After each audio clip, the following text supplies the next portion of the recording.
Hi friends, welcome to our channel Sathyam Sundaram. రీసెంట్గా release అయిన ఈ మూవీ కార్తీ అరవింద్ స్వామి లీడ్ రోల్లో చేశారు. ఈ మూవీ డ్రామా ఎమోషన్గా సాగుతుంది. మరి ఈ మూవీ ఎలా ఉందో ఇన్ డెప్త్ రివ్యూలో తెలుసుకోబోయే ముందు మన ఛానల్ని సబ్స్క్రైబ్ చేసి కొంచెం సపోర్ట్ ఇవ్వండి భయ్యా. నచ్చితే లైక్ చేయండి. ఇక మూవీ ప్లాట్ ఏంటంటే, సత్యం అలియాస్ అరవింద్ స్వామి అతను తన 20 ఏళ్ల వయసులో కొందరు బంధువులు చేసిన మోసం వల్ల సొంతూరైన ఉద్దండరాయపాలెం నుండి కుటుంబంతో సహా ఆ ఊరు వదిలి వెళ్ళిపోతాడు. కొన్ని సంవత్సరాల తర్వాత మళ్ళీ ఆ ఊరికి వెళ్ళవలసి వస్తుంది. ఆ ఊరికి వెళ్ళిన సత్యంకు సుందరం ఎలా పరిచయం అయ్యాడు, తర్వాత తన లైఫ్లో ఎలాంటి మార్పులు జరిగాయి అనేది స్టోరీ. మూవీ చూసాక నాకైతే ఒక ఫీల్ గుడ్ మూవీలా డీసెంట్గా అనిపించింది భయ్య.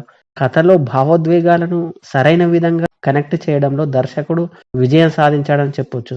ఎమోషన్స్తో పాటు కామెడీ కూడా బాగుంది. కల్మషం లేని వ్యక్తిగా సుందరం పాత్రలో కార్తీ నటన చాలా బాగా అనిపించింది. చిన్నప్పటి జ్ఞాపకాలను గుర్తు చేస్తూ వాటిని ఎమోషనల్గా తీసుకెళ్లిన విధానం బాగుంది. కొన్ని సీన్స్ కట్టిపడేసేలా ఉన్నాయనిపించింది. కొద్దిగా అక్కడక్కడ లెంతీగా ఉంది. తప్పితే ఎమోషనల్ డ్రామా బాగానే వర్కౌట్ అయిందని చెప్పొచ్చు. మూవీ స్టార్టింగ్ స్లోగా అనిపించిన కథలోకి వెళ్ళిన కొద్దీ ఇంట్రెస్టింగ్గా అనిపిస్తుంది. అరవింద్ స్వామి సత్యం పాత్రలో జీవించారని చెప్పొచ్చు. రెగ్యులర్ కమర్షియల్ మూవీస్ లా కాకుండా నిజ జీవితాలకు చాలా దగ్గరగా న్యాచురల్ గా ఉంటుంది ఈ మూవీ.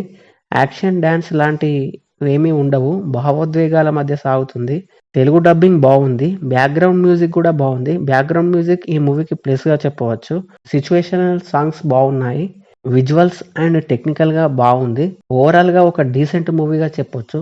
ఒకసారి అయితే తప్పకుండా ట్రై చేయాల్సిన మూవీగా అనిపించింది భయ్య. మీరు కూడా చూసేయండి. ఎలా ఉందో కామెంట్ చేయండి. Thank you for watching.